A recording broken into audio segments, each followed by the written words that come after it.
and you are listening absolutely listening to the George Espinlove Show, coming to you live from the Funny Farm. Now, with no further ado, here comes Georgie!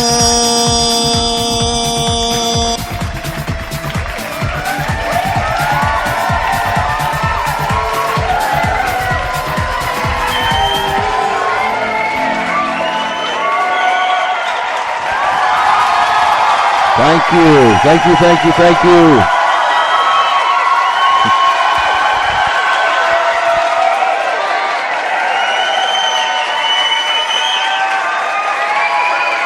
Wow.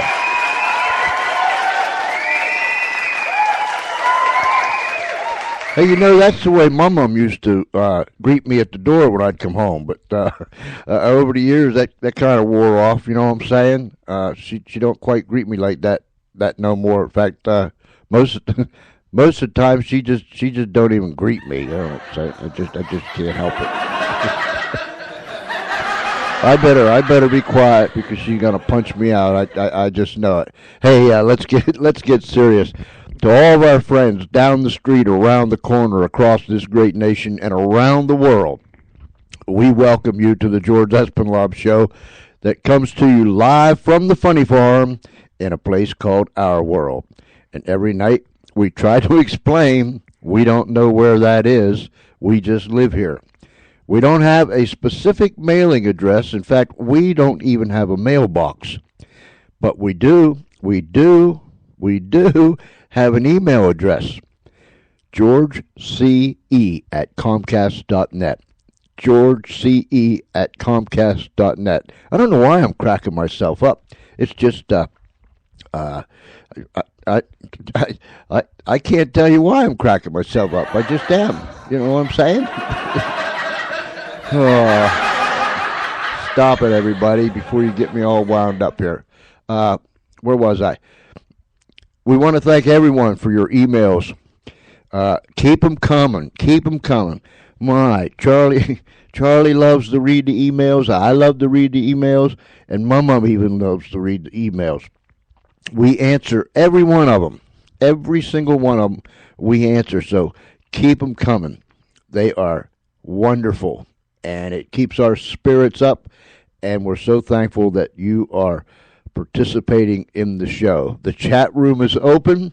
So if you come in and you have some questions for our guests, you just put it up there and I'll relay it to Patty and Brian, and they'll give us the answer to your question.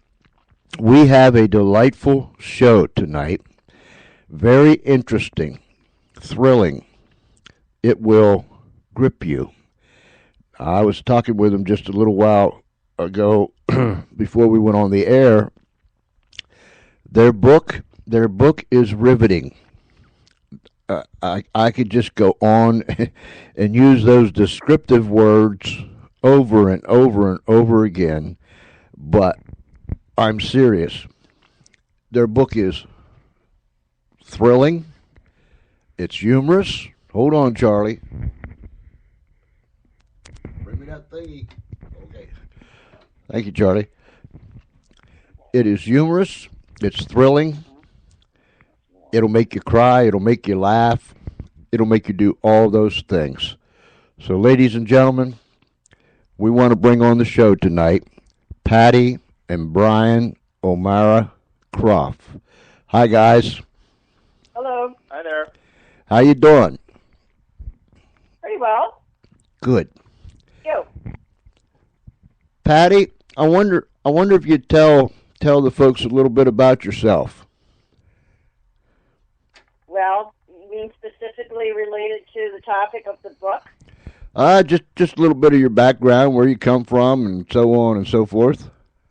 Well, I'm born and raised in the Chicago area. I came from a fairly well-known small village right outside Chicago called Oak Park. It's the home of Frank Lloyd Wright and Ernest Hemingway. And I grew up there, lived in Oak Park until I got a teaching job in the western suburbs, quite a far distance away from the city. And so the commute turned out to be really rough. So Brian and I decided to pick up stakes and move out here. So we're kind of in the boondocks now. But I'm a high school art teacher, and I've been working. We live in Oswego, Illinois now, which is about 45 miles west of the city. And I've been working in this district now for 13 years, I believe. Hey, there's nothing like the boondocks, huh? Yeah. I'm more of a city person. Brian is from the country, though. He's a Canadian national, and he can tell you about his background. Yeah, Brian. Tell us a little bit about it. Okay. Well, I grew up roughly an hour east of Toronto and moved down to the U.S. in 1998, initially to Minneapolis, and then ultimately settled in the Chicago area with Patty, also around, I guess around 12 years ago. And to help pay the bills, I work from home as a kind of a specialized form of graphic designer, where I design maps for businesses. So part of that has been was that I had a background in employee communication, which came in handy when we sat down to write a book. Your book, Pulse of My Heart, A Couple Survives a Wife's Failing Heart. I told the listeners before we hit the button that brought you on, this book is thrilling. It'll make you cry. It'll make you laugh. It'll open your eyes to a lot of things. It just this book is just about everything, whatever everything is, all wrapped up into one. And I think you guys just did a splendid job. Thank you very much. Before we go any further, tell everybody where we can get this. It's pretty much available anywhere that you would order a book, so you can get it through Amazon or Barnes & Noble online. If you prefer to go to an independent bookstore, they should be able to order it. It's pretty broadly available. So it's also available as an ebook. Yes. So it's just a matter of anywhere that they would normally buy a book, they should be able to find it. Great. When was it published? Early in October. Great. This book goes into quite a bit of detail. And you was telling me before we went on the air that you didn't hold anything back. I mean, you drew a very graphic picture from the get-go. When did you guys decide to do that, and why? We had maintained a blog for pretty much within 6 months or so, I think, or I would guess within 6 months of Patty having her heart attack, we started to maintain a blog because we found that it was an easier way to communicate with people, because otherwise what would happen was Patty has a fairly large extended family, and for people to stay up to date on what was happening with Patty, it made a lot more sense to have one source that they could go to where we could thoroughly explain what had been happening with Patty. And somewhere along the way, I don't remember what the exact trigger was, but we decided that the blog, the information in the blog might be of value to other families that were going through something like this, and just wrote a few sample chapters and ran it by our literary agent, who in turn sold it to Baylor Publications, who's our publisher. And so it really ended up being something where we just felt that this is a story that we went looking for information a lot of times about how families could cope with a catastrophic illness, particularly families that had younger children. And we really didn't find a lot out there, and so... Like nothing. Right. So we decided that perhaps we could fill that niche. Modern technology is awesome, isn't it? It is. Just think, not too many years ago, when something like this would take place, we'd have to do all the reporting to the family by telephone or carrier pigeon or some other way, but now we can just put it on one spot. I think that's amazing.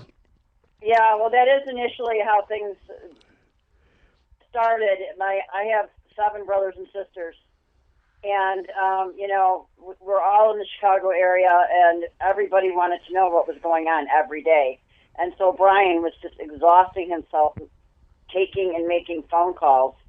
And so at some point, I believe one of my brothers said, "Why don't you start a blog?" Mm-hmm. And yeah, good thinking. That was quick thinking, wasn't it? That was good thinking. Yeah. In your book, when this all started, and this book can help people that's going through most anything, heart attacks, heart disease, operations, cancer, because there's a real message in this book. I know that we went through about here last year when my wife was diagnosed with cancer, and it was just one roller coaster ride after another. One day you're up, the other day you're down, the other day you're somewhere in between. You think you see the sunlight and you crash into the darkness, and it just goes on and on and on and on. Patty, what really, I don't know if the words fascinated me or just what it is, but in the beginning, when you had your heart attack or when you was having the pains there in school, and you said about this can't be happening, I'm too young. That's not the case, is it? No, I knew for a certainty that I was having a heart attack. I mean, there was no doubt in my mind whatsoever. I was surprised, of course. No one expects to have a heart attack, And I was really confident, though, that I knew what was happening to me. So I made my way up to the front office and told them to call 911. And when the paramedics arrived, Brian had already arrived there, too. And the paramedics told Brian not to worry because it definitely wasn't my heart. And so Brian's like, "Oh, that's such a relief." And then he looked at me, and I looked at him, and I'm like, "Don't believe it." Mm-hmm. Mm-hmm. But it's true that one of the things that we experienced relatively early on after Patty got through the initial emergency, and we had an opportunity to talk with one of the heart failure specialists.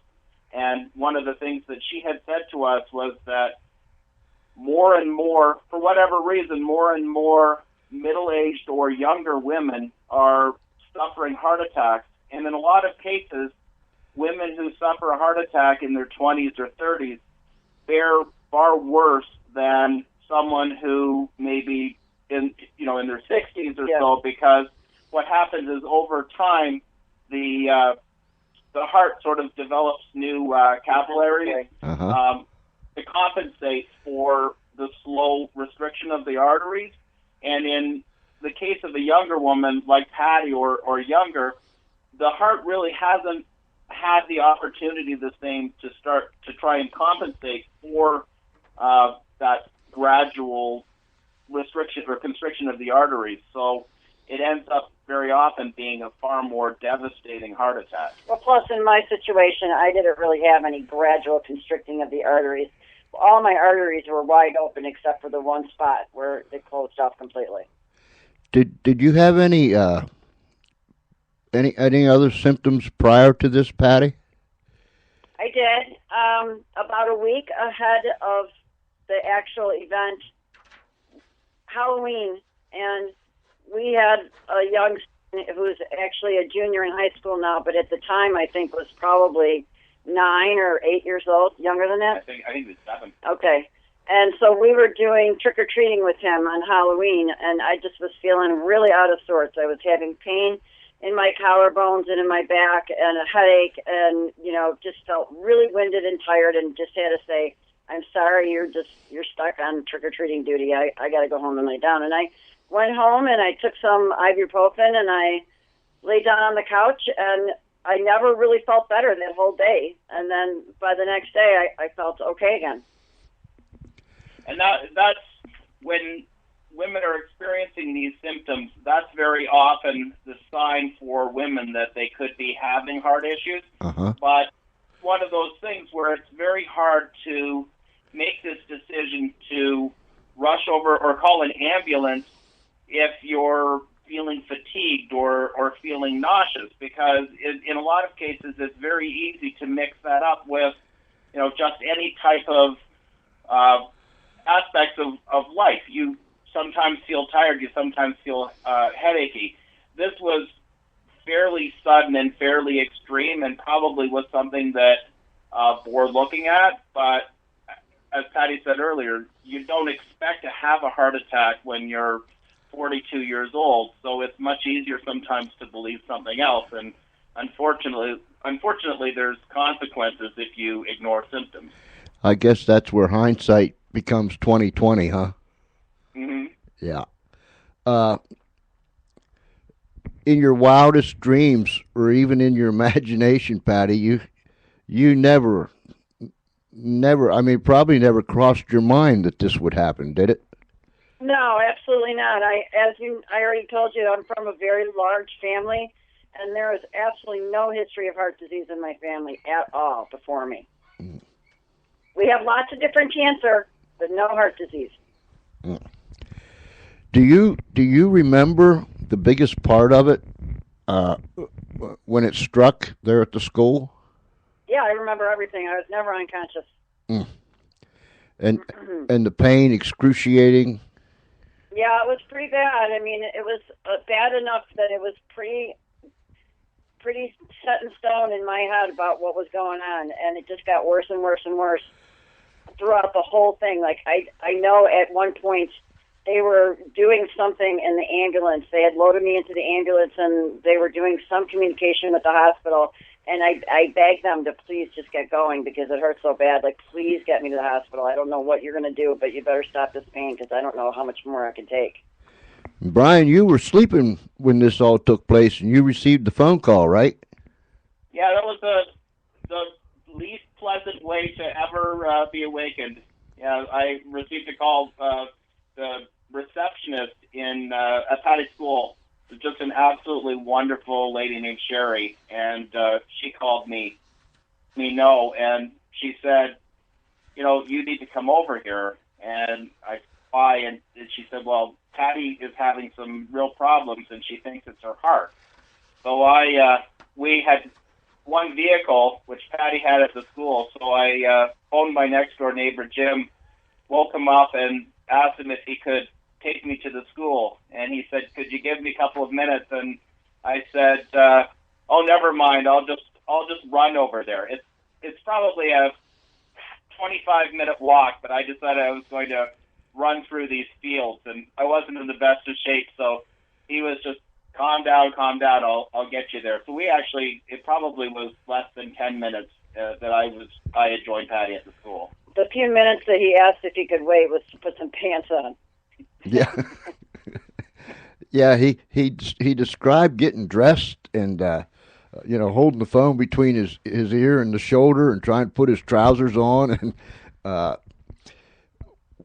it's a very shocking thing to hear that someone that you love is in rough shape, and not, in that instance, you can't really take the time to find out all of the details of what is going on. You really have to get moving. So I just know that Patty is not the type of person who would want all kinds of attention for something going on with her medically. So if she was in rough shape and needed me there, I knew there was something going on. As Patty said, when we got to the school and they told me that it wasn't a heart attack, it was just this sudden just wave of relief that, oh, okay, there's something else going on here. But as soon as I made eye contact with Patty, she just tilted her head once to each side to say, no, it's not a panic attack. And that's not to say that a lot of people do have panic attacks, and a lot of the symptoms, again, particularly in women, are similar to the symptoms of the heart attack, which again becomes part of the problem. if you think you're having a panic attack and it's very unlike anything else that you've experienced, it's far better to get it checked out and be safe than dead. Yeah, But I've never had a panic attack, just for the record. You never what? I've never had a panic attack. I don't panic. Uh-huh. It's not really part of my personality makeup. She did have a bit of a panic attack, though, when and this is a story that I think is somewhat funny, but I didn't think was funny at the time. And what happened was Patty was pretty much aware that she was having a heart attack, but this was the first day of a new term at school, and she knew that if she left to have her heart attack, that she'd be leaving a bit of a nightmare for a substitute teacher. So she spent 15 minutes or so doing photocopies and arranging them and everything, and all of this while she's sweating buckets and everything, and managed to deliver them back to her classroom and everything before she made this stroll down to the office. So I wasn't very happy with her for taking the time to do that. I figured she could cut herself a little bit of slack on the work front, but that's not really her personality. I think the first time I laughed when I was reading was when you were at the hospital. They were working on Patty, and the doctor came to you and said that your wife's having a massive heart attack. Mm. And then you said, in his objective, I find ice. And you went on. You went on to, and it became quite funny the way you described, like, my wife is having a massive heart attack, massive, and the whole. And I don't think at the time as you can imagine, I don't think at the time that I found much humorous about it, but it's just in a lot of ways such a surreal thing to hear that somebody is in that condition. And it's one of the things that's troubled me numerous times since then. It's just this notion that someone that you have this wonderful relationship with gets up one morning, goes to work, and then, quite possibly could never have come back. And that's just kind of a chilling thought. But that is really the crux of why we wrote the book, because without Brian, I don't believe I could have navigated this completely complex maze of medical care as well as I managed to do it. And what I do know from a lifetime of looking after sick people and being in and out of hospitals as a caregiver, that you really need someone there. You have to have an advocate there with you. You can't just rely on the medical community because they don't know you the way that somebody who loves you knows you, and they're not going to advocate for you the same way. That's true. That's so true. And a lot, like, for example, Patty has, and this is a fascinating story. So Patty's family has, we call it the O'Mara curse, because so many people in her family have had profound illnesses over the years. But Patty, even with all of that experience, in certain situations, she wasn't able to discuss what her needs were, and this is particularly true later on in the story when Patty's heart started to get much worse. There are situations where it's either because of medications or recovering from a procedure or just sheer fatigue, she wasn't in a position when the doctor comes in. And a lot of times when doctors do rounds, you see them once, or if you're lucky, a couple of times in a day. And so that during that short period of time, you have to ask all of your questions, answer all of the questions, and so on. And in 90% of the cases, Patty is totally of holding her own in asking the questions and so on. But there are situations where you need somebody, either, whether it's a spouse or a parent or a sibling or a child, there who understands both the medical issue, also understands the patient, so that you can talk on their behalf and know that the person trusts that you're going to make a decision based on what they most want. Patty, what was the ambulance ride like? It was just really painful. All I knew was that I was hurting bad, and I just really wanted to get there. I had 2 ambulance rides as a patient. The second one was when I was moved from my local community hospital to the big metropolitan hospital in downtown. And that one was just uncomfortable. I just felt like I was going to fall off the stretcher the whole time. I was tilted up at an angle, and I just constantly felt like I was sliding down towards my feet. It just wasn't a fun ride. It was during rush hour traffic. I was scared because this is a big, huge medical center that I'd never really been a patient at before, and it just was pretty intimidating, and I had to go by myself. Nobody was allowed to ride with me for some reason. So that time I was really scared, but when I had the heart attack, I was just like anxious to get there and get it over with. Did you feel like you were going to pass away? No, never. Not once. I liked what you said when Brian was talking to you outside the cath room, outside the cath lab. He was telling you, don't die, don't leave me, don't go away. And in the book it says you were trying to figure out why he was trying to kill you off. But being on the side where Brian was, Brian, I can understand your fear and your frustration and whatever else it's called, because when you look and see your loved one, very possibly the next breath could be the last. It jars your slats, don't it, buddy?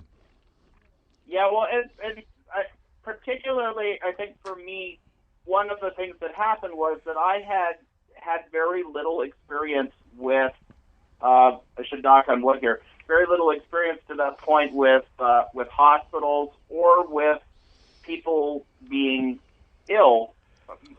Fortunately, through most of my life, my parents are still alive.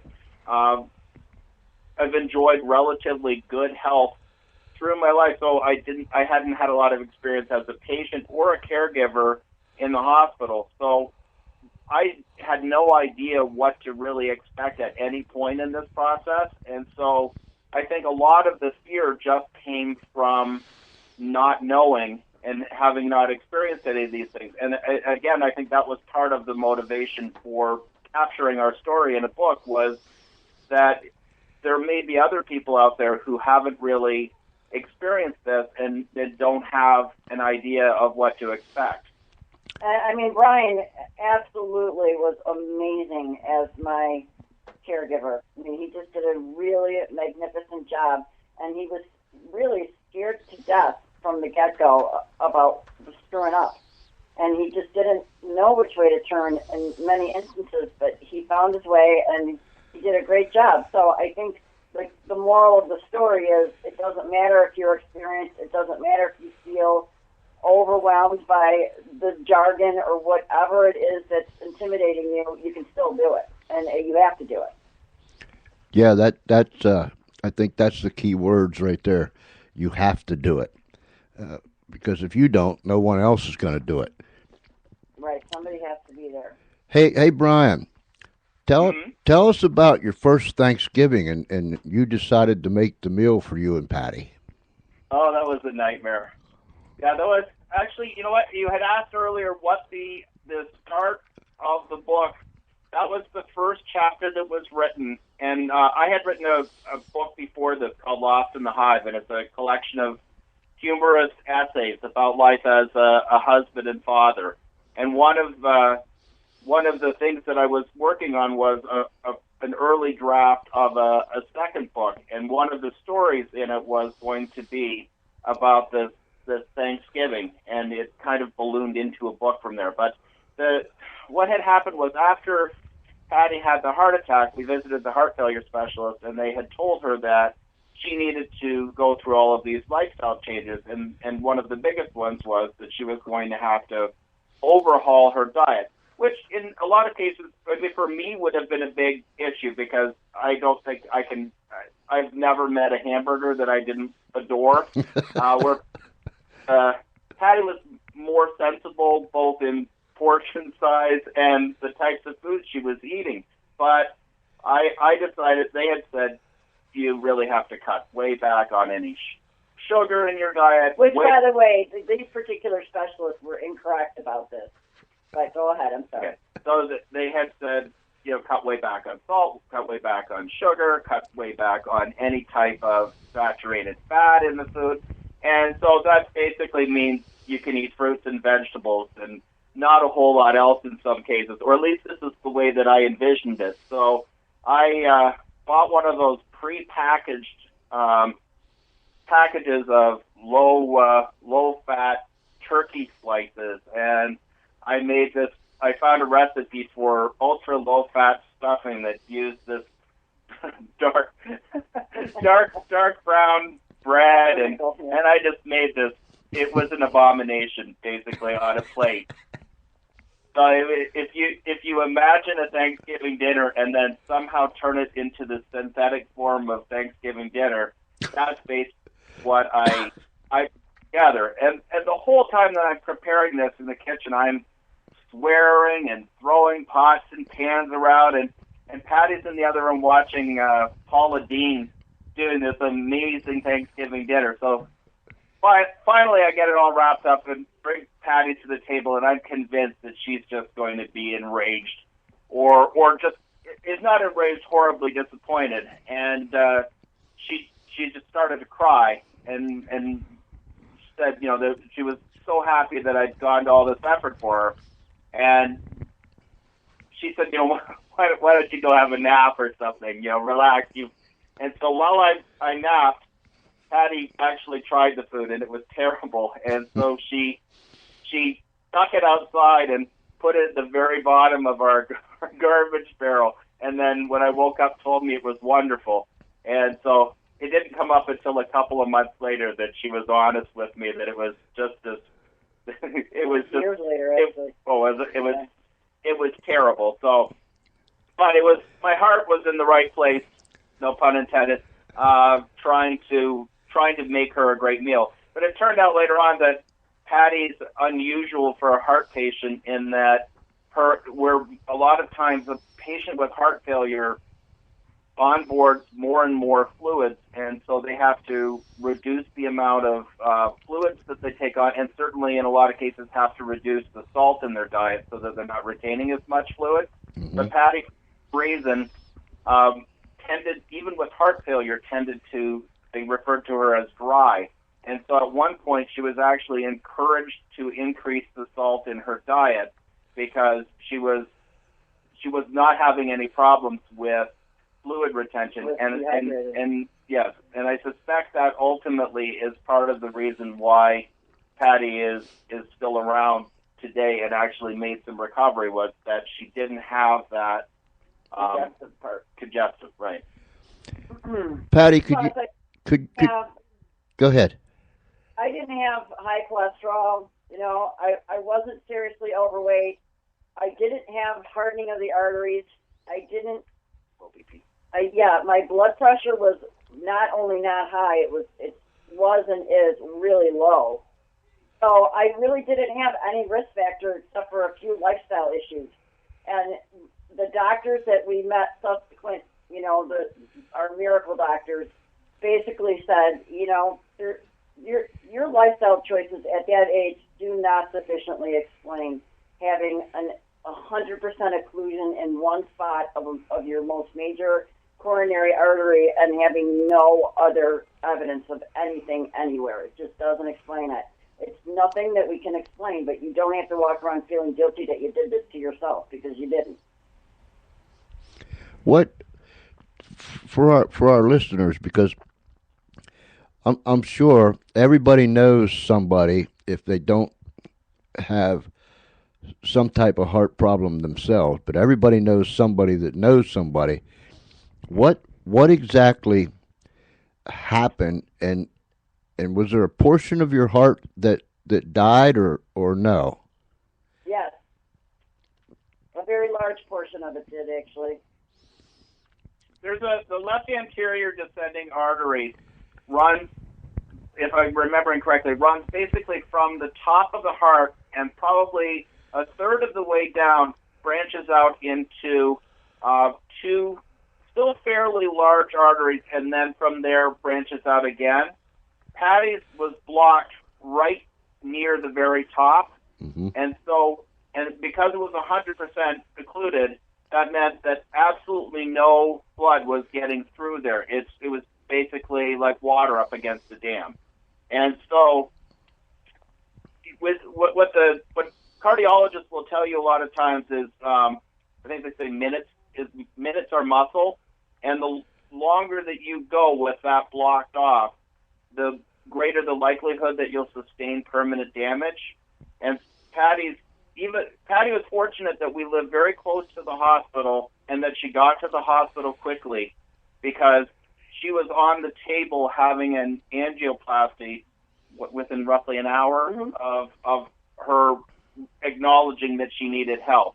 And so she still sustained fairly significant damage through the lower third of her heart. I was able to, one of her cardiologists was wonderful, brought me into a lab adjoining the angioplasty lab, and he showed me the image of Patty's heart, and it was really strange because the biggest part of her heart looked exactly the way you imagine a heart, and was pumping strong.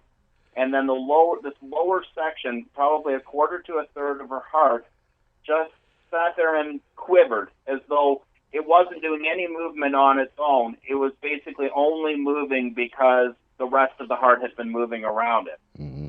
And one of the things that the doctors measure is something called ejection fraction, or EF. And your ejection fraction is it's a fraction, or it's the percentage of blood that your heart ejects out of it every beat.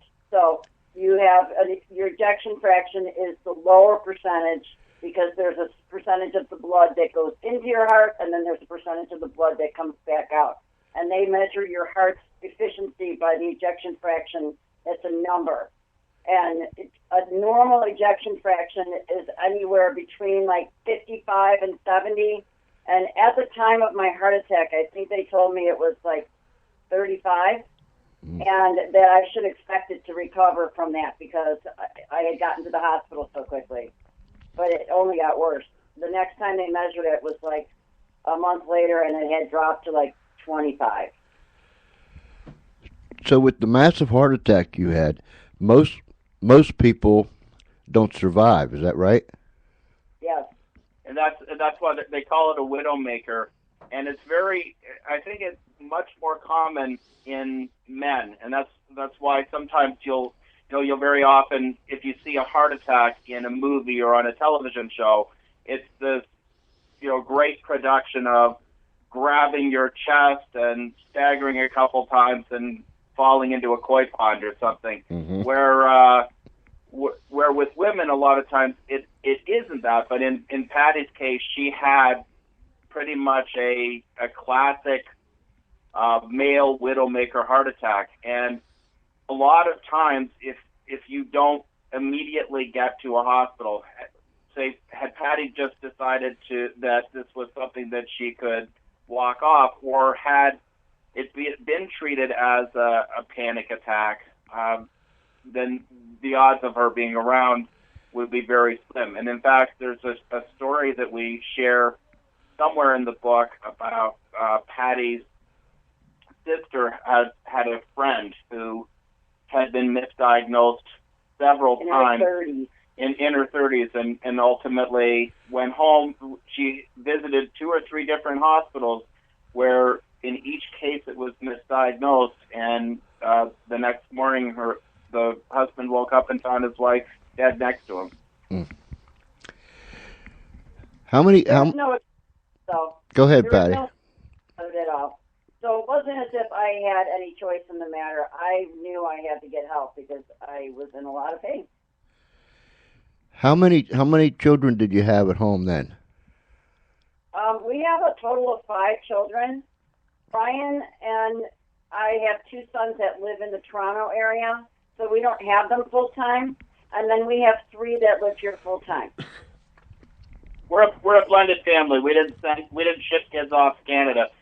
The two boys in Canada are my biological children, and we have 3 here who Patty brought into our marriage. And so the three were living here full time, and then the other 2 were visitors for a couple of months in the summer and so on. So, but they were not actually here through the first parts of this. But at that time, none of them was even in high school yet. Right. That had to rock their world, huh? Yeah, it was pretty hard especially for our youngest. I mean, it's actually difficult for me to talk about it. He was 7 or 8 when she had the heart attack, and the progression of things with Patty's heart for the longest time pointed toward her not making it.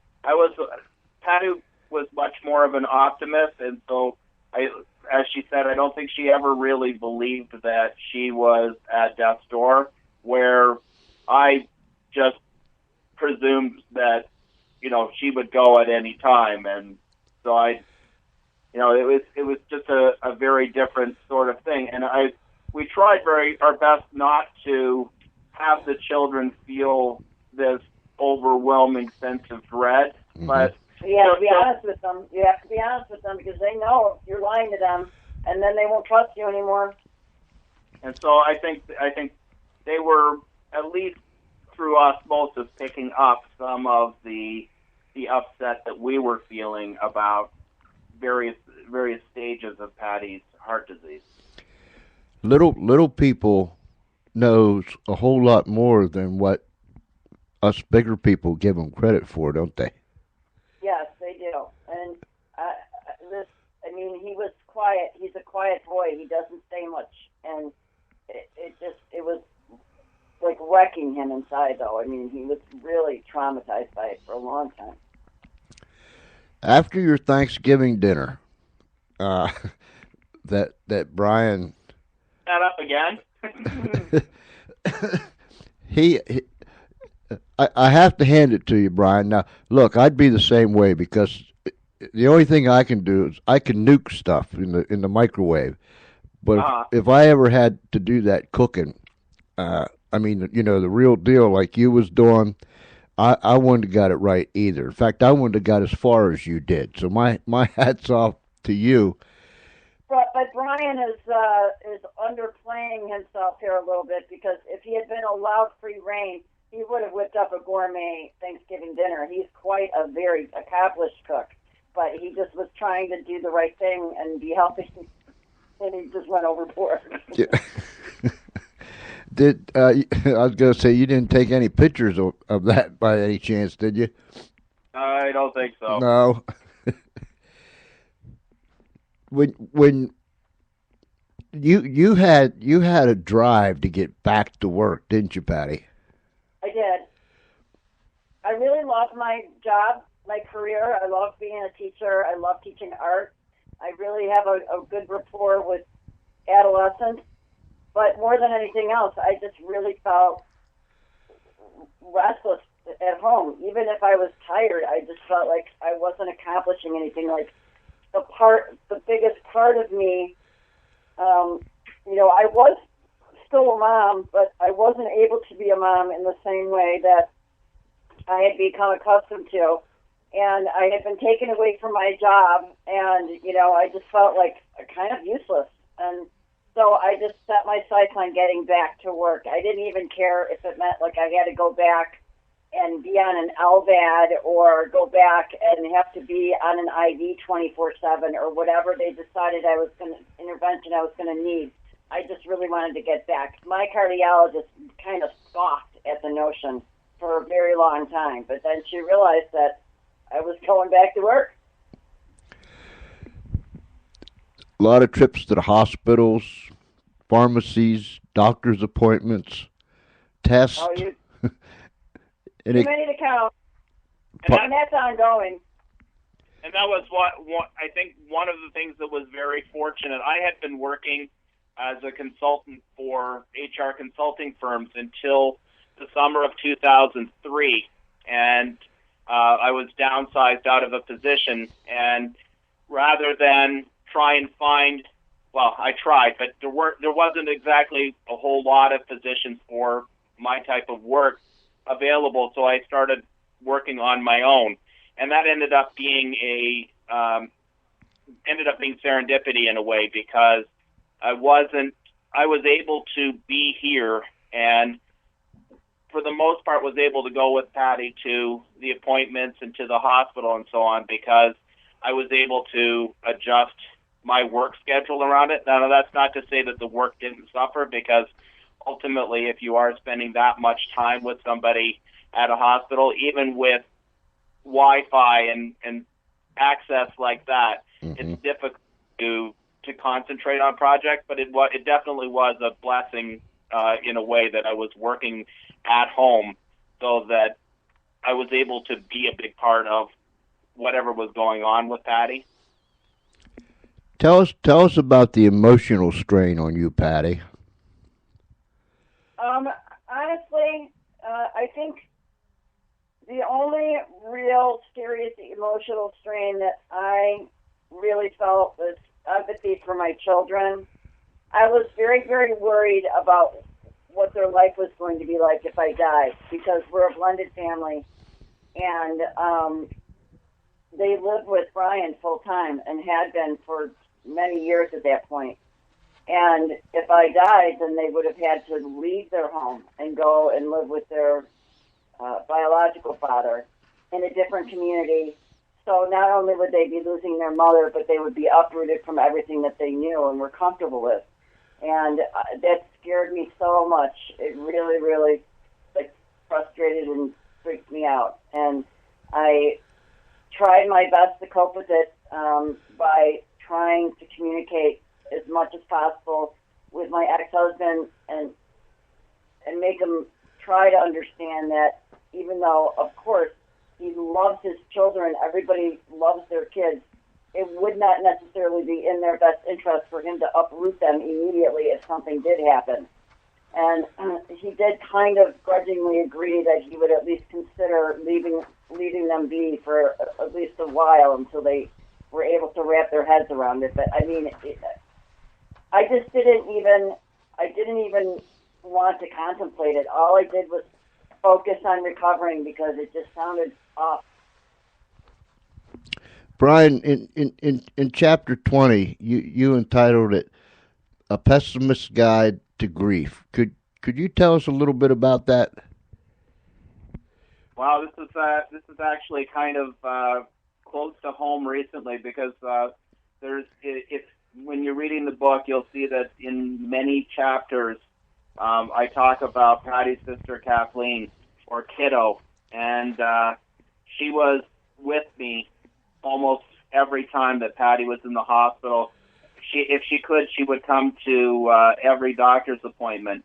And she just died a couple of weeks ago. And that was my first ever real experience with grief. And when I wrote that chapter, I wanted to somehow discuss how I had not been prepared for the idea of anyone dying, because, as I said, most of my parents are still alive. I haven't lost a sibling. I hadn't even lost a close friend. And so for me, it was this real struggle with not wanting to be morbid all the time, picking new drapes and furniture and everything as soon as Patty was out of the picture. But there was just this real confusion about what would happen if Patty were gone. And I also have struggled over the years with the notion of fate. And so for me, it was all the more terrifying to believe that Patty might be gone, and where I had these real challenges in my beliefs, I would imagine that I would never see her again. And so that chapter was just me attempting to wrap my head around the idea of what if I lose her. So I was very fortunate that Patty survived, and it wasn't until recently that I'm starting to get a sense of what really feels like. I think your book, well, I know your book can help people, because when men and women face situations like this, whether it's with a child or a spouse or whatever, and you get to feeling all these different kind of things,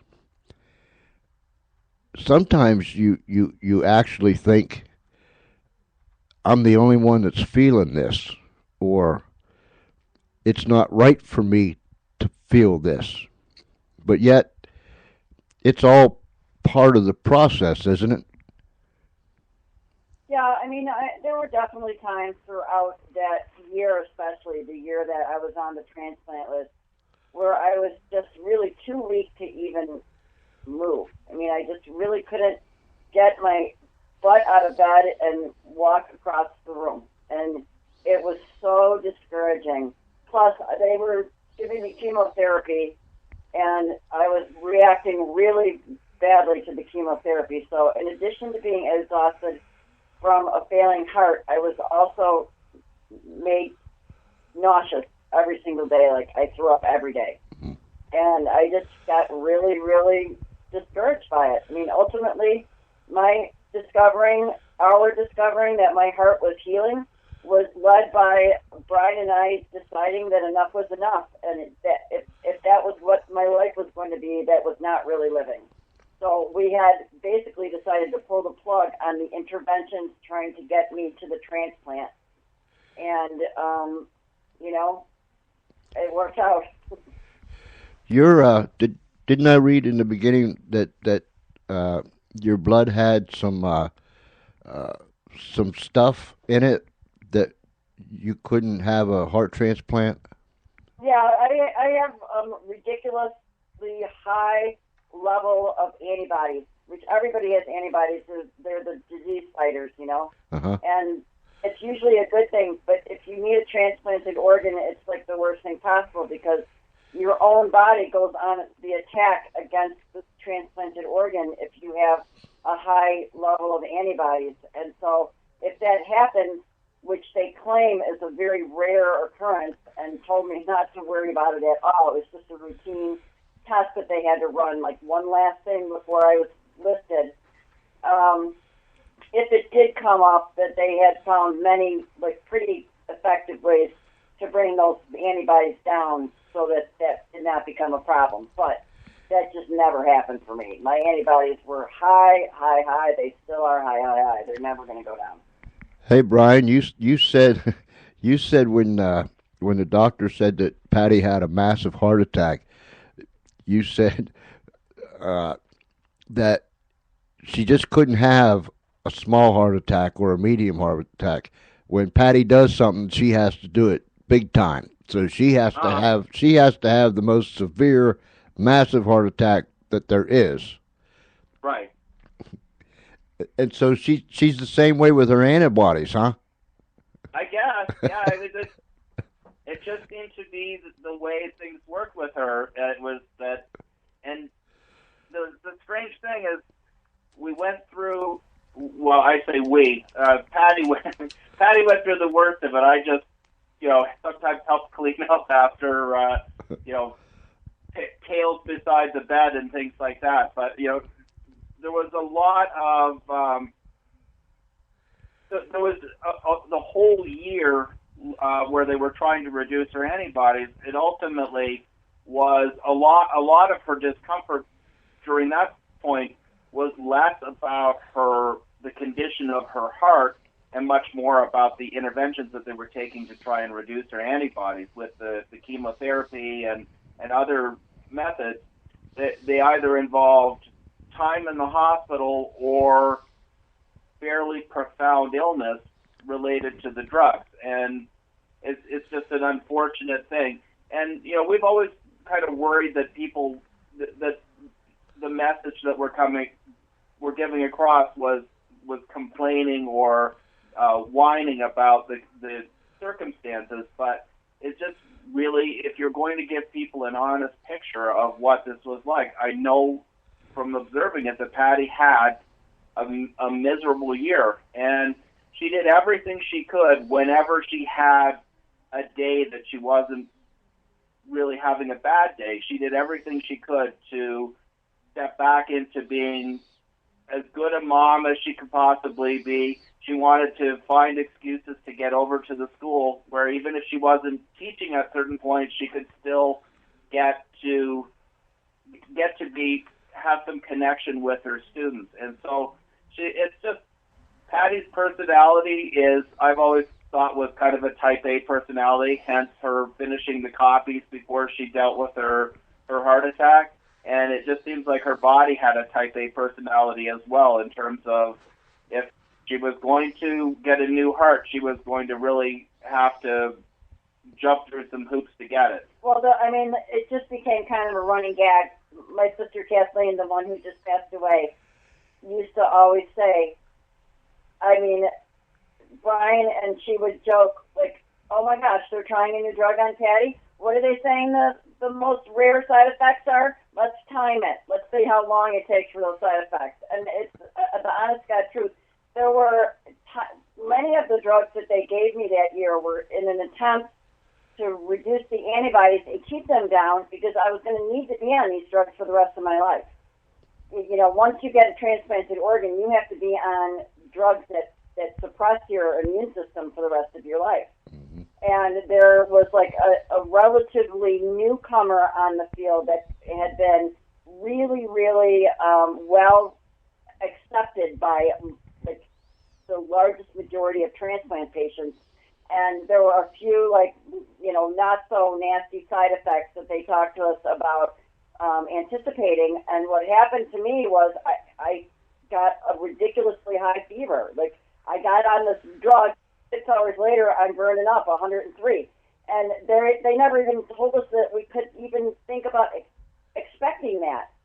And they're just like, oh, well, this is really unfortunate because this is the drug we would need to have you on once you get the heart. And I'm like, so what are you going to do? And oh, well, don't worry about it. We'll figure it out. And that was the big issue. Was I think for some people they could tolerate lower levels of these types of drugs because if their antibodies are not super high, then it takes less to manage them. But with Patty, her antibodies were always going to be high, and there was always going to be this factor that her body would be trying to reject the heart. And so for her to keep this new heart, she would have had to continue on the same drugs that were making her so sick. So that was when we had to do a lot of soul searching together as to what the best direction for Patty was going forward after that. And the other another story that's similar to that. Later, Patty was. I'm going to need to give a little bit of background here, so bear with me. Patty was put on a drug called milrinone, and it's an inotrope, and basically it's a nonstop IV into your system that provides a drug that relaxes the contractions of the heart, and by relaxing the contractions of the heart, it helps the heart helps keep the heart from what they call remodeling, where the walls thicken and it doesn't pump effectively, and then ultimately the patient dies. Patty was on this drug, and it ultimately ended up being the wonder drug for her. That it on those days when she was doing well, I think a lot of the times this inotrope, the milrinone, was helping her function, and she had to carry around this bag with this pump that had a line that ran. Was that the one that ran into your arm? Yes, PICC line. Okay, so yeah, PICC line, and it was a catheter that would go in just on the inside of her arm, on the other side of her elbow, basically, or opposite her elbow.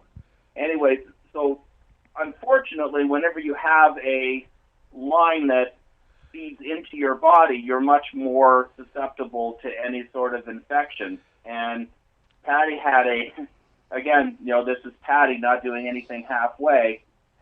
She had a couple of days where she was having a terrible fever, and she resisted going to the hospital in part because she was tired of all these hospitalizations. And we got her to the hospital, and they did blood tests, and, well, we knew there was something wrong when we got to the hospital because she looked like Barney the dinosaur. She was this strange purple color, and we discovered that more than likely one of these lines that was feeding into her body had become infected in some way. And so she ended up with this really nasty type of pneumonia.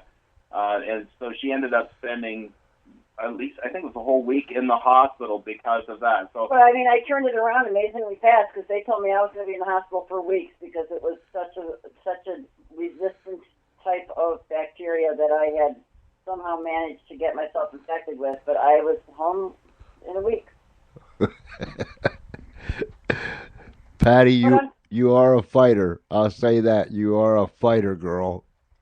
The tragic thing about that story was that we had our kids with us, and they were really quite traumatized by it. I had gone into a condition called Riger's. Are you familiar with that? Mm-hmm.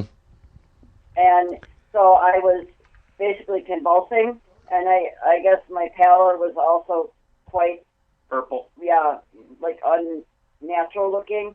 And so, my 8-year-old son was standing there just desperate to get away. At the same time, he was begging Brian to figure out some way to help. He was also really just wanting to get out of there because he was scared. Terrible thing. It is a terrible thing. Brian, when you said that we didn't want people to think we were whining and so on and so forth. When people find themselves in a very unfortunate situation such as this, people on the outside looking in,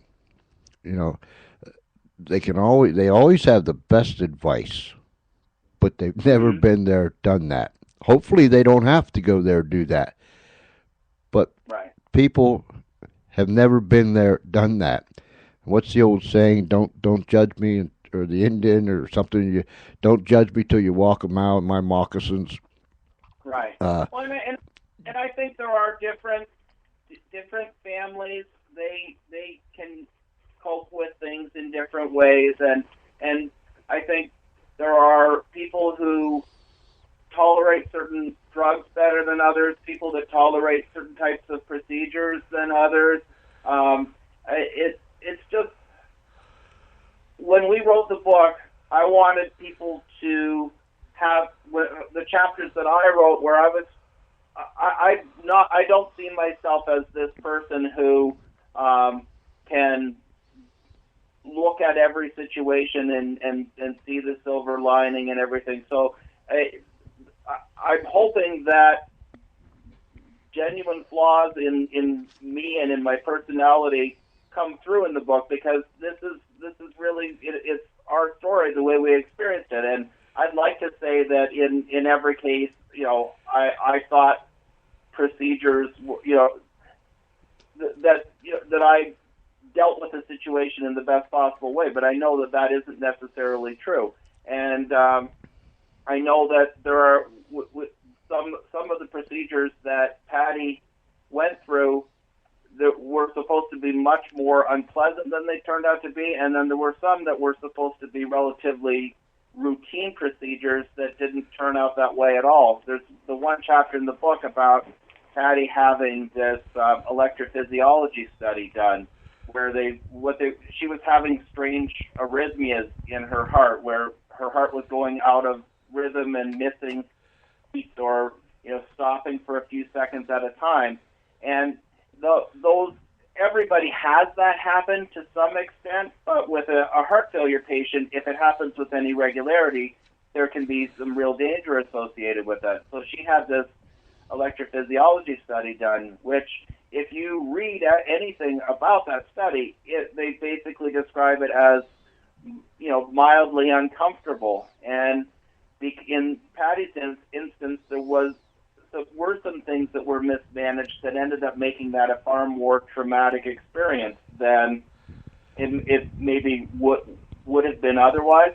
And so that's why one of the messages that we've tried to convey and stress throughout the book is that as a patient or as a caregiver or anybody who cares about a patient, the biggest thing that you can do is establish as much as possible clear and open communication with your doctors and nurses, and insist on being able to ask the extra question and not just go along with what you're being told, because we have a lot of faith in doctors who cared for Patty. She's had some wonderful, wonderful care along the way, but there's also been situations where we would have liked to have had the doctors or nurses listen a little more. And a case in point was when we were going through this whole process of trying to reduce Patty's antibodies. When I keep saying we, Patty's the one that had to do the lion's share of the uncomfortable stuff, but I was there with her looking at these things, and one of the things that came up was there was a decision to give Patty a pint of whole human blood. Is that correct? Yeah. And human plasma. Human plasma. I'm sorry.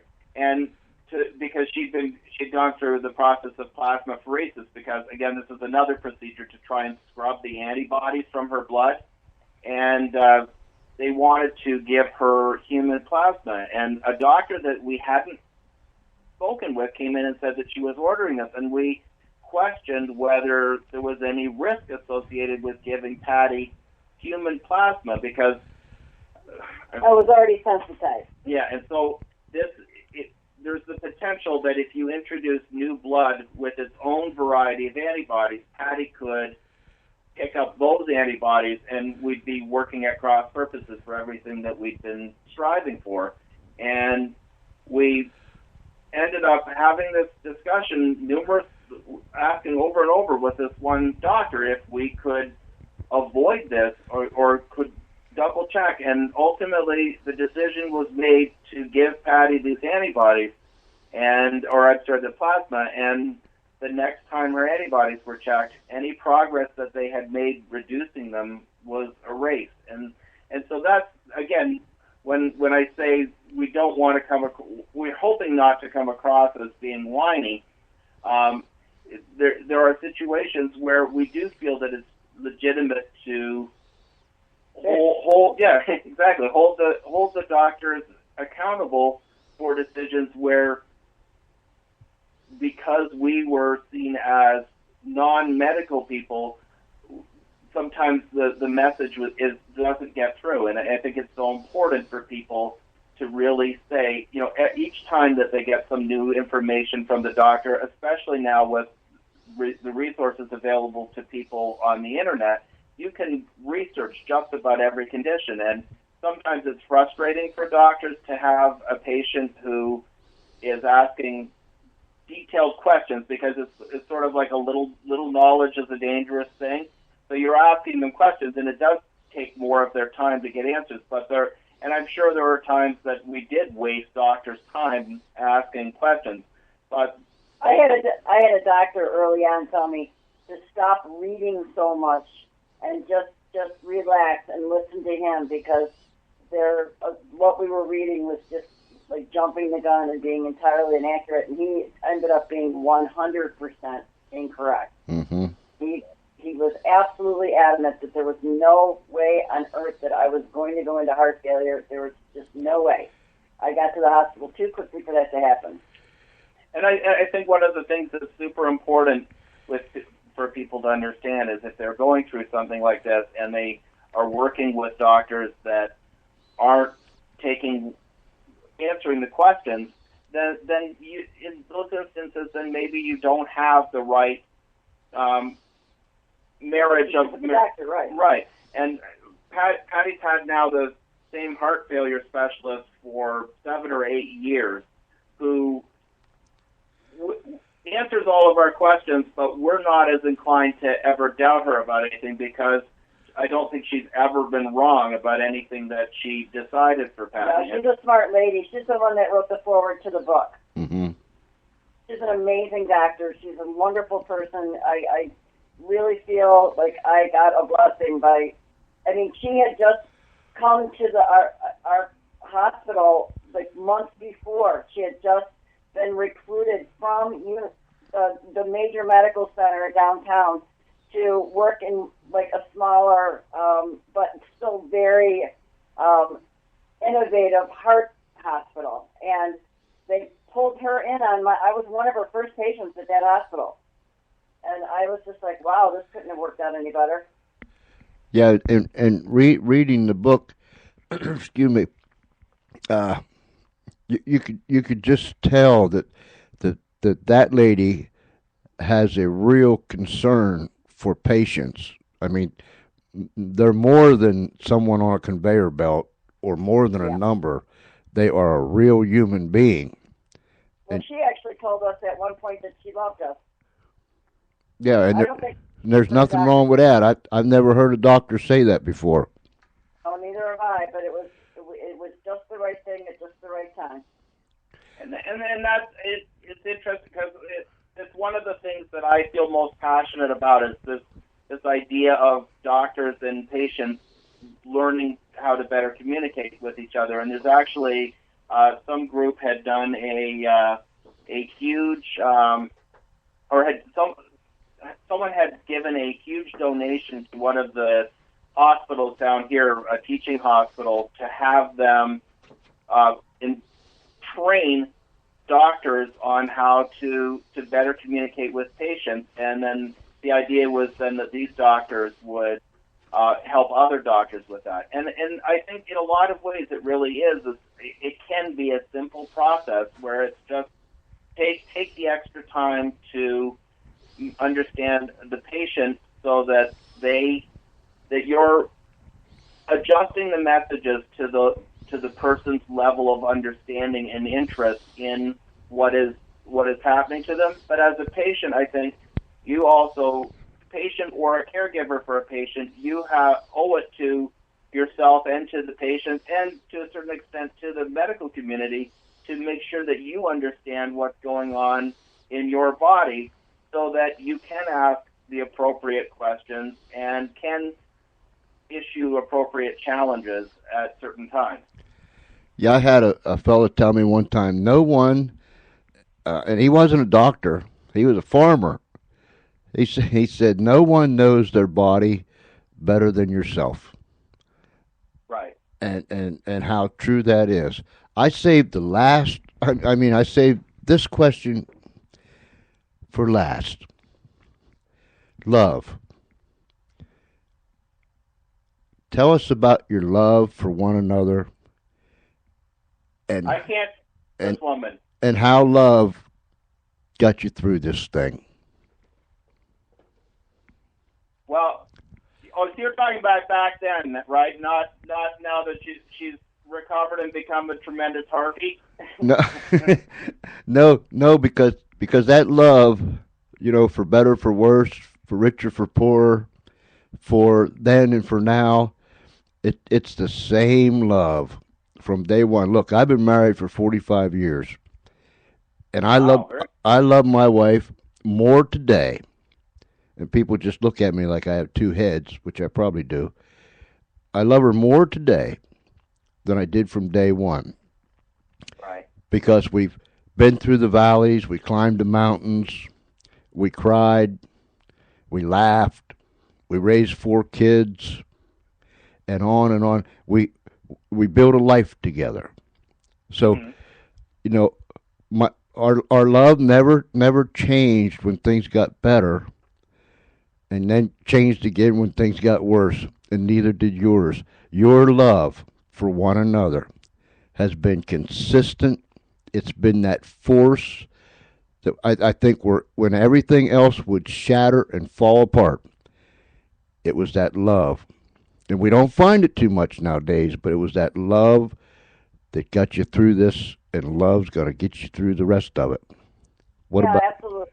I honestly, I've said this many times, and I really, in my heart, believe that if I hadn't had Brian in my life at the time that all this happened, I don't think I would have survived.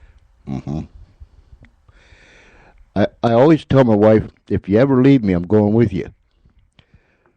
And of course, she never left me.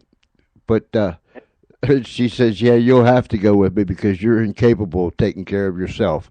And I will admit, this girl has spoiled me from day one, and she just keeps on doing it.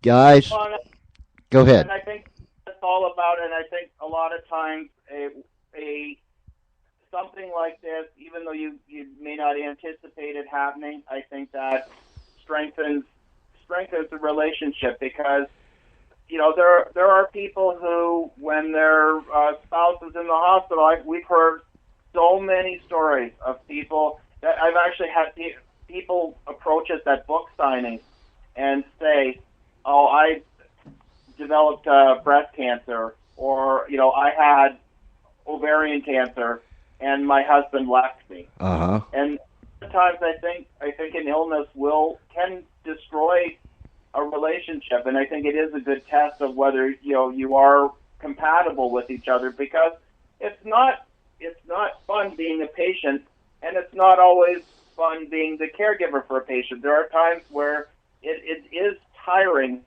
but I don't remember ever feeling frustrated with Patty, because there was nothing that she was doing here by choice, and I think a lot of that you do get tested as sort of a trial by fire when you have something like this happen, and if you've got the type of spouse who doesn't spend the time at the hospital, doesn't spend the time at home, doesn't want to talk about the illness, isn't willing to discuss the possibility of death, isn't willing to run out and get the patient something to eat. And on the flip side, if you're a patient who is, miserable and demanding and unpleasant, it makes it very difficult. And I think we were fortunate in that we still enjoyed each other's company, still wanted to plan a future together, still wanted to see our kids grow up happy. And we were able to do that in spite of the illness rather than, and so I think, if anything, the illness made us closer in a lot of ways, because there is you have to have a lot of trust both ways. Plus, I mean, you're in the trenches together. You're stuck together like glue. I mean, Brian and I were side by side and inseparable. We actually still are, but we were during that whole thing. And if you don't really truly feel that passion for somebody, that's a very tough spot to be in. Mm-hmm. Mm-hmm. Paul, go ahead.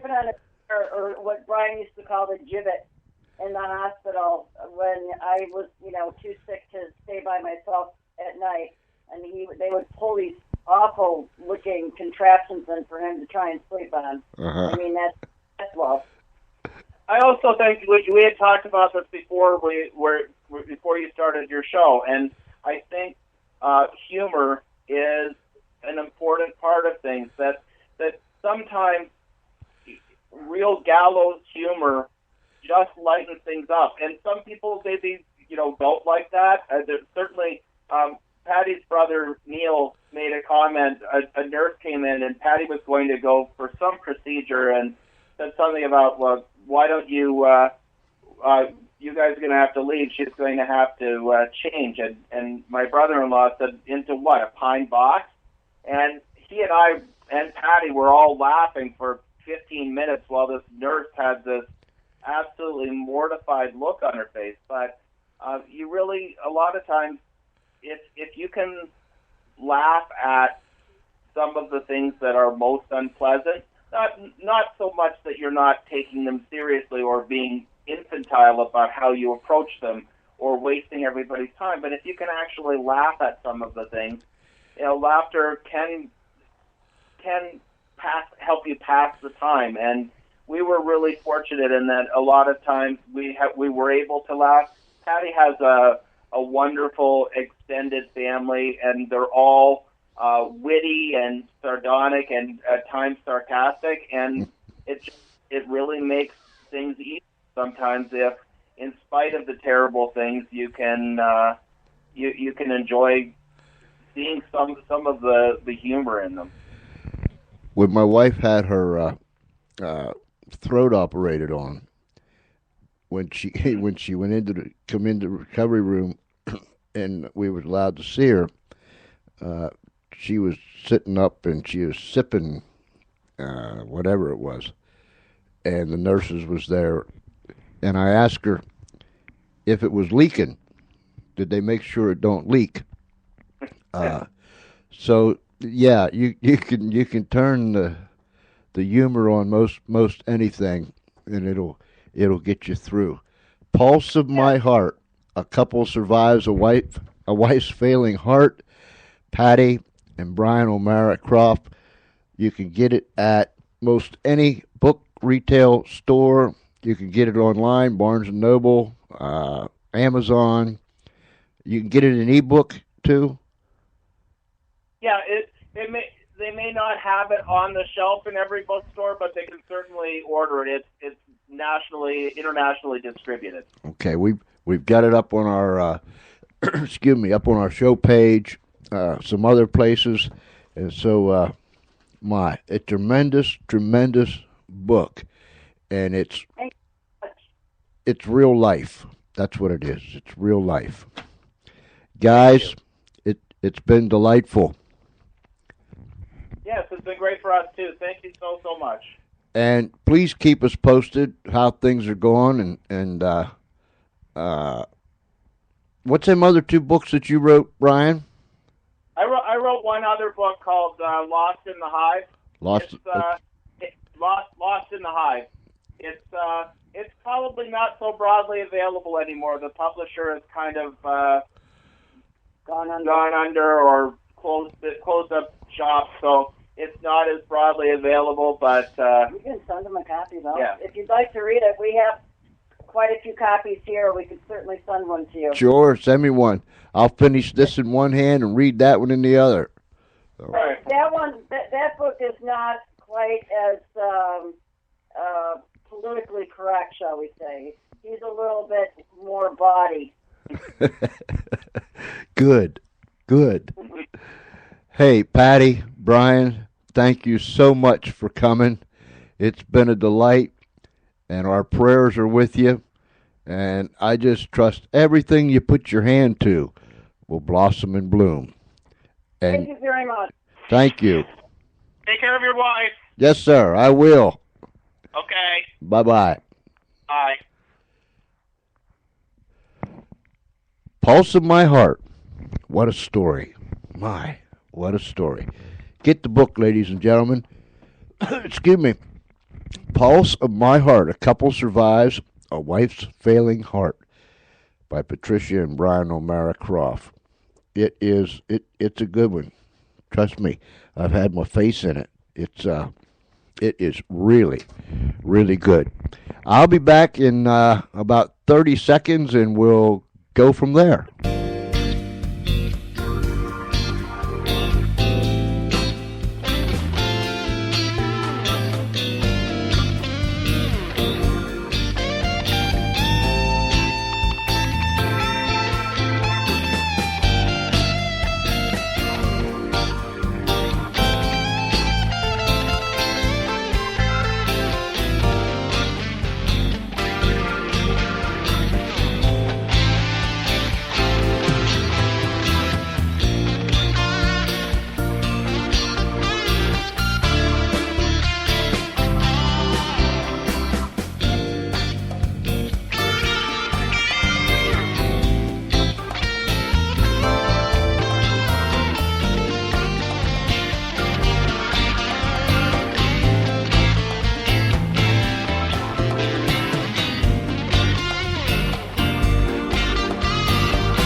I just love that song.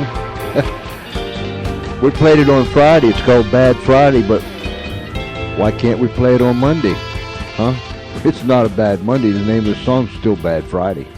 Hey, I want to thank our guests, Patty and Brian O'Mara Croft, for being with us tonight out of Chicago, Illinois, or outside of Chicago, Illinois. A tremendous book they have written, Pulse of My Heart. A couple survives a wife's failing heart. Get a copy of it. My goodness. Barnes & Noble, Amazon. It is a tremendous book. We've got it up on our show page on Facebook. We've got it up on our show page on our blog. I think I've got it on my timeline or my face line, whatever that thing's called on Facebook. But we've got it. We've got it out there for you to go get it. I'm telling you, do yourself a favor. If you want a good read, I mean, it's thorough, and it is blunt, it is true, and it is, bar none, one of the best books that I have ever read, and I mean that with all of my heart. Tomorrow night, we got a week planned out for you. Solomon Knopf is going to be with us. Singer, songwriter, musician, and I'll not say tonight what good thing has happened to Solomon Knopf. Maybe he'll tell us about that himself. I'll let him do that tomorrow night when he's with us. Tremendous singer, songwriter, musician. He has really got it on, and he's right here. He's right here in the state of Delaware. We're not too big. He's just up the road a little piece. Wednesday night, talking about heart transplants and medical conditions and so on and so forth. Father Joe Bradley out of California will be with us. I talked to him again today. I talked to him at noon our time, morning time his time. He's had that heart transplant for 7 years now, and he's going to be on the show with us Wednesday night, and he's going to be talking about not only the heart transplant, but some drug addiction and some other things, and he lays his soul bare in front of you. So it's a tremendous show that's coming up tomorrow night, Wednesday night, Thursday, another singer, songwriter, and musician, Lou Ann Hunt. And we'll put more up about Lou Ann in the next day or so.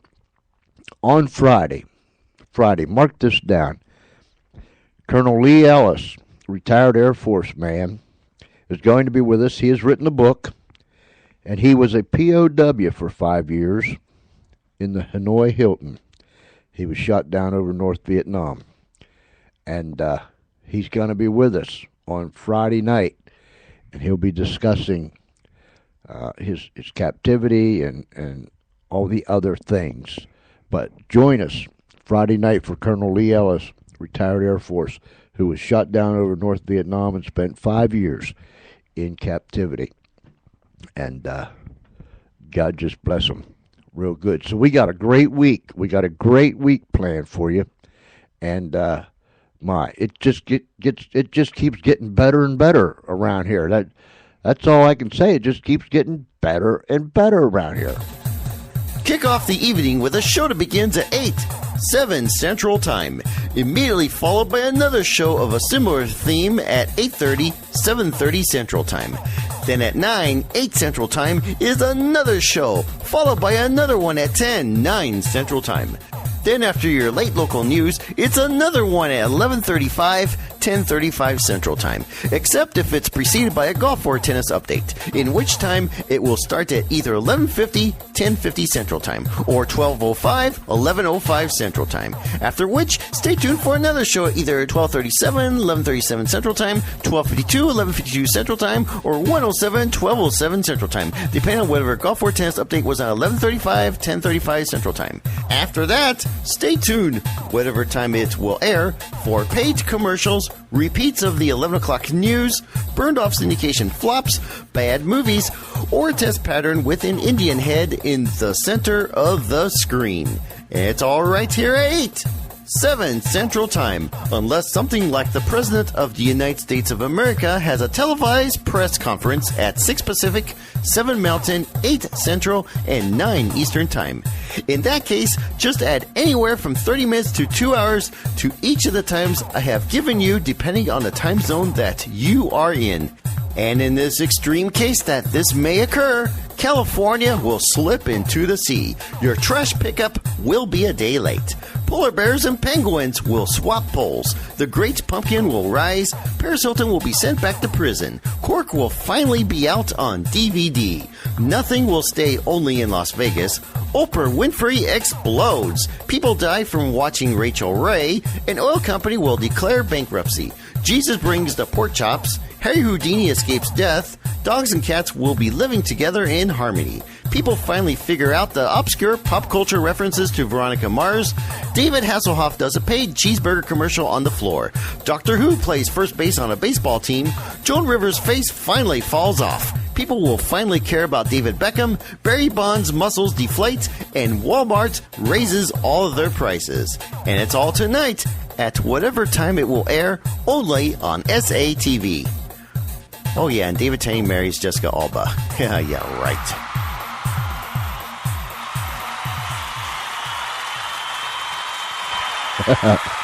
That's tonight at 8. Oh, it's already past 8, isn't it? I got 8:04. Hey, to all of our friends down the street, around the corner, across this great nation, and around the world, you're listening to the George Espinlove Show that comes to you Monday through Friday, right here on the Spreaker Network. We want you to tune in. 6:30 p.m. Eastern Daylight Time, Monday through Friday, right here on the Spreaker Network. We are having a blast. Where am I? I don't know. Do what, Charlie? Charlie told me to shut up so he can play this song. Okay.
take you from where you are to where you wanna be.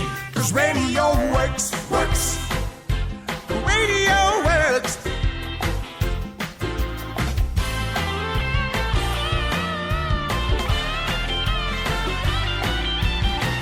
We'll take you from where you are to where you wanna be. 'Cause radio works.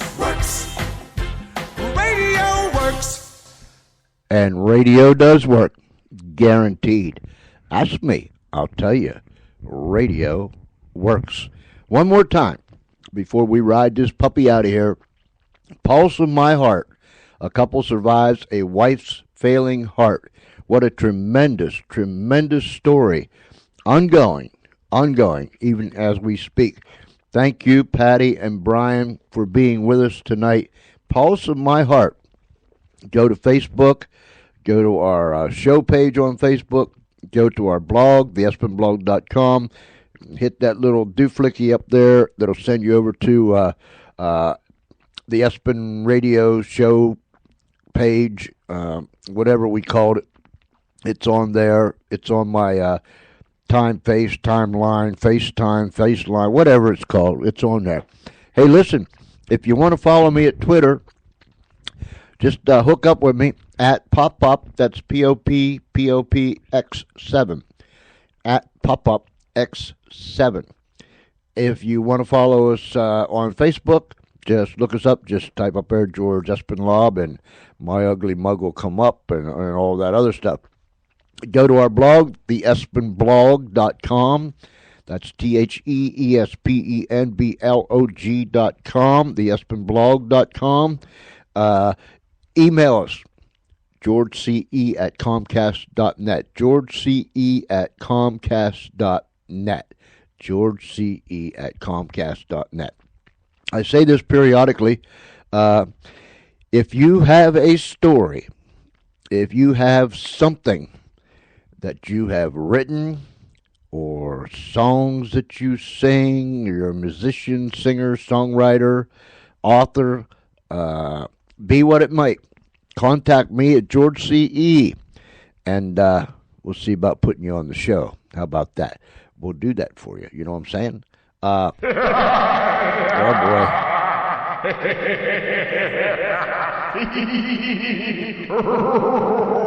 This is Freddie.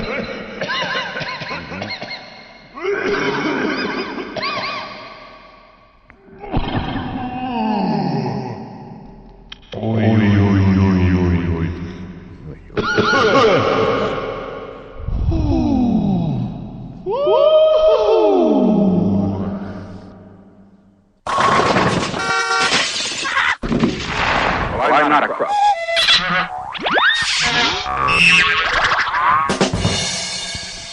Charlie, enough already. Hey, if you're just tuning in for the first time tonight, thanks for hanging out with us. And if you're wondering who Charlie is, now listen to me, this is for real. Charlie is a wiener dog. He is a real wiener dog. He lives with us here in our world. He runs the soundboard. He's the guy that does the announcing in the very beginning, just as the show bangs on at 6:30. Charlie's the guy that does the announcing. Charlie runs the soundboard. Charlie does the music. Charlie does so much around here. I don't know what I'd do without Charlie, but I'm telling you, he is one mischievous little devil. But I guess we wouldn't have it any other way. Did I miss anything tonight? Thanks to our guest. Tomorrow night, tune in. Solomon Knopf, or Sol Knopf, will be with us tomorrow night. Singer, songwriter, musician.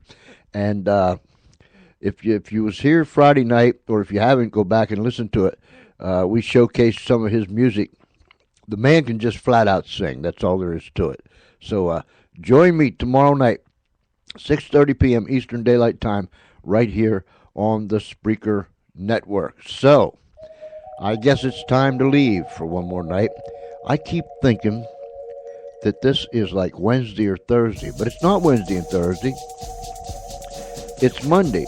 If it was Wednesday or Thursday, we'd be doing the Wednesday or Thursday show, right? Right.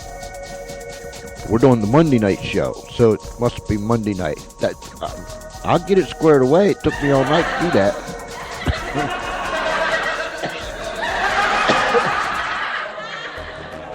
Come on, let me get out of here, people. Hey, remember, there's a whole lot of love coming to you from the Funny Farm. We mean that. We care about you.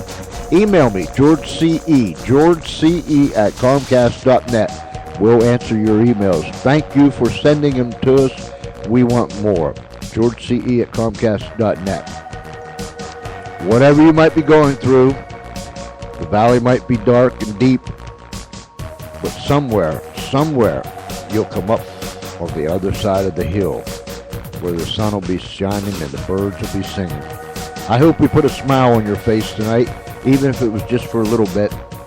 And I hope we made you as crazy as the rest of us are around here. Until tomorrow night, wherever you're at, if it's nighttime, you have a good night. If it's already tomorrow where you are, have a good day.